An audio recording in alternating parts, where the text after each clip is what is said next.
Africa's single digital market framework is now entering its adoption alignment phase. And this is not a pilot project. This is the blueprint that will determine how digital value actually moves across the continent. And if Africa gets this right, this could set the rules for the next 30 years of African digital economy. So let's break this down. As a key player in the industry, how would you say we've performed so far? I know that the AFCTA agreement brought a new dimension to the whole game. Yes. How would you say we've performed so far? Well, I think we've done creditably well in Africa, especially with the coming of the AFTA protocols, which focuses not just on trade of goods, but of services as well. Also focuses on investment and then the movement of people across the continent. Of course, Africa then becomes a big market for access to the world. And this therefore becomes the platform to launch entrepreneurs into expanding internationally onto the bigger, global markets, because Africa now becomes the eye of the world where people want to source, services and goods, raw materials, and other products that are available on the continent. But the good thing is that where we're at the moment is nothing compared to the future that we see for the continent, not just because of the opportunity that AFTA provides and the protocol, but also other associate industries, for instance, payment. So there is no trade without payment, correct? Indeed. And because of the facilitation of technology with respect to payment, it's become, a bit more robust with the way payments can be done cross-border. Digital payment, like we know, has gained traction in the last, 10, 20 years, with Nigeria leading in that pack. We know of big, brands in the digital payment space working in Nigeria in the first place, but also on the continent. Now is the time with AFTA for these companies to look beyond their shores, beyond their borders, because technology respects no boundaries.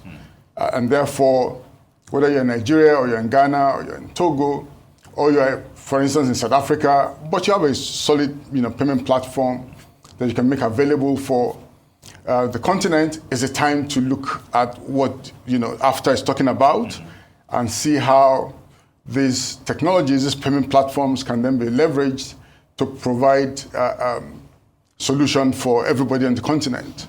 Of course, we know what the Pan-African Payment Systems is doing, PAPSS, on the continent as well. But then PAPSS is like a big platform that everybody can connect to, while people are also doing providing their services individually as corporate organizations. So I'd like to say at this point that the future is bright with AFTA. I just returned yesterday from Sierra Leone, Freetown, Sierra Leone, where Africa Union, APRM, had the third. Looking for an easier way to get that LLC next to your business name? Say hello to Taylor Brands. Just go to their Sorry about that. Forum, the third high-level forum, actually, looking at South-South cooperation and triangular cooperation within Africa, where they're mandating all countries within the continent to come together to form a big market, so that all the issues that border on cooperation and the challenges thereof can then be addressed within the Africa Union. And one of the things, I moderated one of the sessions at that event, and one of the things that we spoke about is the need for Africa to leverage on technology to drive transformation, particularly with respect to trade and commerce, but also with respect to how payment technologies that have become, the order of the day globally can then add value to what we're doing on the continent. All right, Mr. All right. So, as you said, right now, the African Union is aligning the legal foundation for continental digital framework. That includes digital identity, mobile money, data governance baselines, e-commerce standards. So this is the digital counterpart of the AFCFTA or AFTA, like you said, where they focus on physical goods. ASDM focuses on digital commerce and data flows, right? So this is still the alignment stage. It's not operational, not activated, not live. This is the part where all of the rules are negotiated.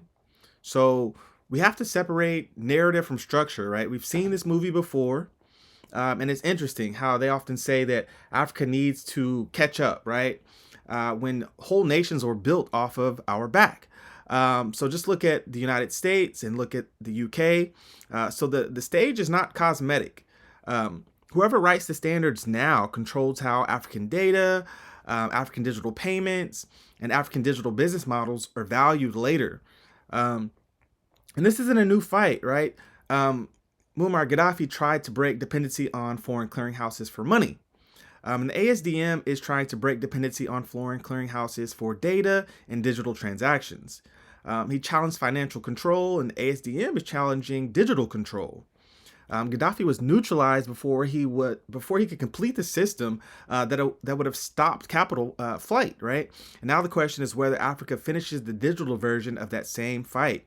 And that's why this moment matters. So in a future harmonized environment, a Ghanaian user could transact with a Kenyan business without re-onboarding, without re-authentication, and without platform friction. So right now, moving money between African countries is like using Wise or using Remitly. The value leaves Africa first, touches Europe or the US rails, and then comes back to Africa. And the ASDM is about removing that foreign layer, so Africa to Africa doesn't require passing through someone else's currency or architecture.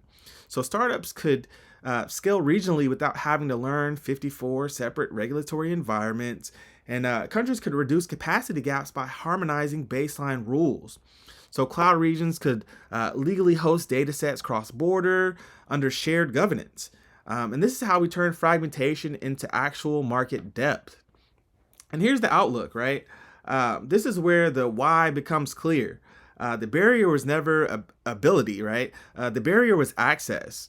And it's funny how Africa is accused of being behind, right? When half the delay is manufactured by people who would fear what would happen if Africa actually ran at full speed, right? So the next 12 to 24 months will be model laws, then alignment, then pilot corridors, then sandbox testing. Right, so East Africa is likely to move early because they already have regional integration muscles. But really, success is not regional. The success is when the blocks interconnect, right? Not just operate internally. So this time, Africa must protect the architecture long enough to finish it. So this is not about catching up. This is about rewriting structure. So Africa defines the standards, and Africa owns the value that comes from our own digital activity. And that right there is the actual insight, right? So Africa doesn't need permission to advance. Africa needs alignment, enforcement, and frameworks that protect what already exists. So, mashallah, alhamdulillah, that's your African insight for today. Don't forget to like, comment, and subscribe, because on Mr. Empower TV, we don't chase headlines, we chase the truth behind them. This is Mr. Empower, and I'll see you in the next video. Peace.